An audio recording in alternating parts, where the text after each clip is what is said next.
rata-rata 2 ons. Dan masalah airnya bos, setelah sampean blender tinggal sampean aja yang ngatur kira-kira sampean perlunya berapa ya.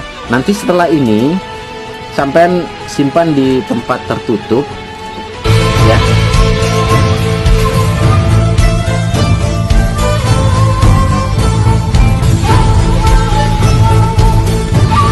Assalamualaikum warahmatullahi wabarakatuh.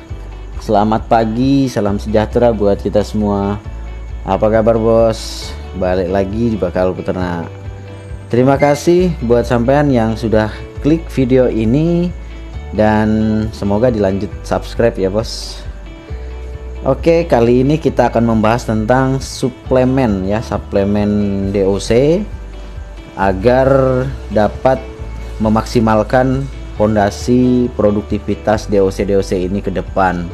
Artinya di masa brooding ini penting buat DOC itu untuk mendapatkan asupan atau nutrisi tambahan, entah itu dari pakan atau dari minuman.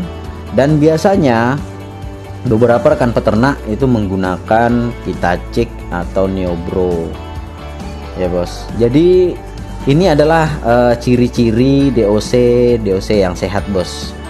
Lincah ya, lincah, kemudian kakinya besar-besar, kemudian bulunya itu jarang bos, bulu-bulunya itu jarang karena pertumbuhan ukuran tubuhnya itu jauh lebih cepat ketimbang bulunya. Jadi ini menandakan DOC ini sehat. Jadi posturnya itu pun juga berbeda ketimbang DOC standar ya. Ini saya berani pastikan bahwa kalau DOC kita sudah sehat bos, ke depan itu dia punya daya tahan tubuh itu yang berbeda dari ayam biasa. Makanya di sini saya dari awal itu jarang menggunakan yang dari pabrikan bos. Saya kebanyakan herbal saja. Dan khusus kali ini kita akan meramu ampas jamu yang akan kita fermentasi, kemudian nantinya akan kita berikan ke DOC ini. Oke, ini adalah ampas jamu bos. Kemarin sempat 2 kali saya diantarin ya sama bakul jamu langganan.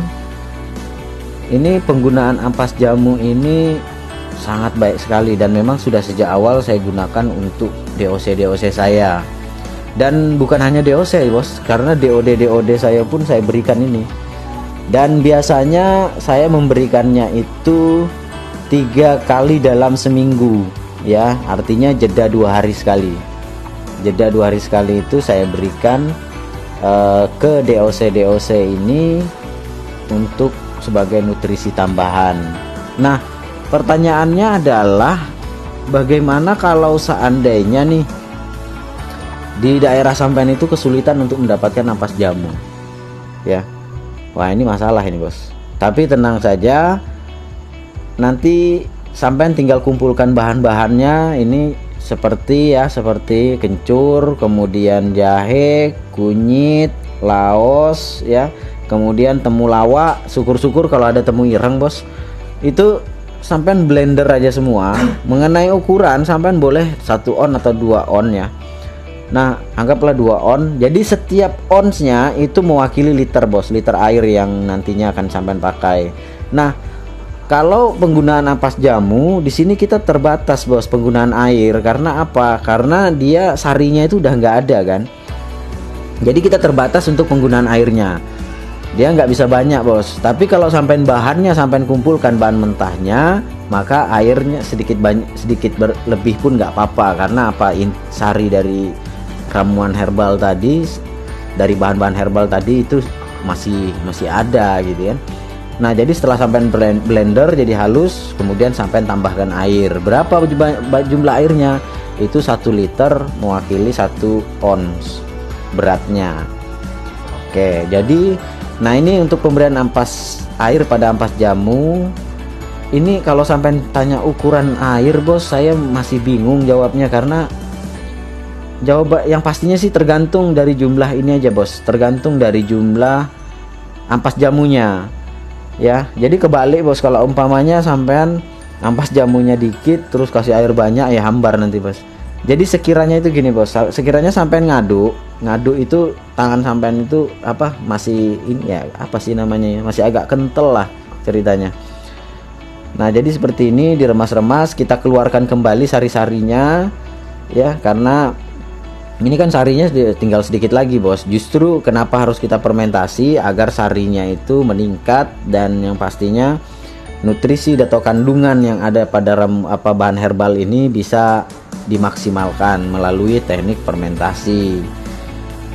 Jadi seperti ini bos.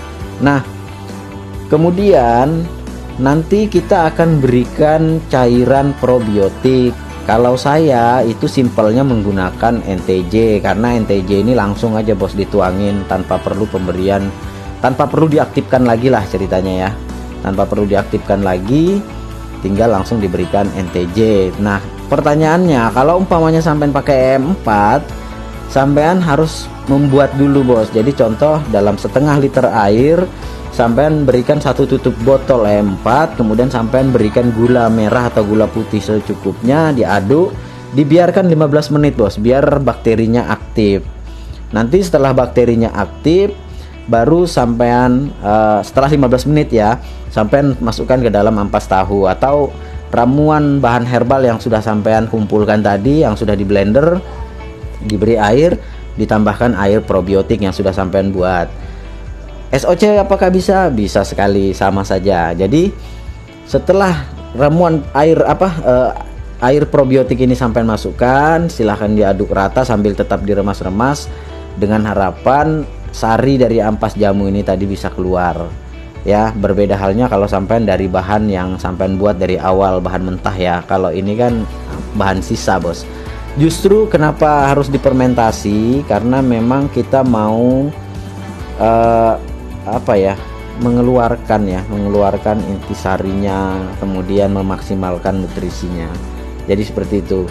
Kemudian setelah ini ditutup rapat ya, ditutup rapat dan disimpan di wadah yang gelap selama, kalau sampai pakai SOC atau NTJ itu cukup 3 hari ya, cukup 3 hari saja. Kemudian kalau sampai menggunakan M4 itu 7 hari bos.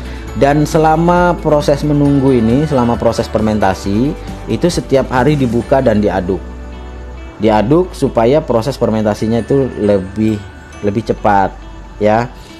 Nah setelah itu nanti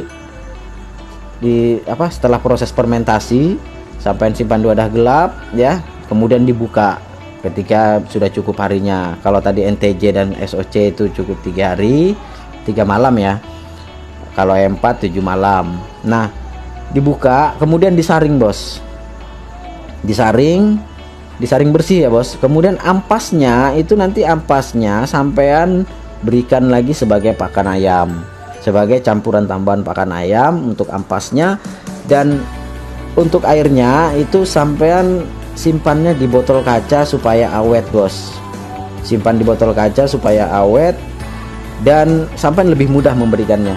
Berapa takaran yang perlu kita berikan setelah tadi kita tahu ininya ya, dosisnya ya, waktunya ya. Dosisnya ada, sebenarnya nggak ada dosis patok sih bos, bilang harus sekian, karena herbal sih sampean ngasih sebanyaknya pun nggak masalah.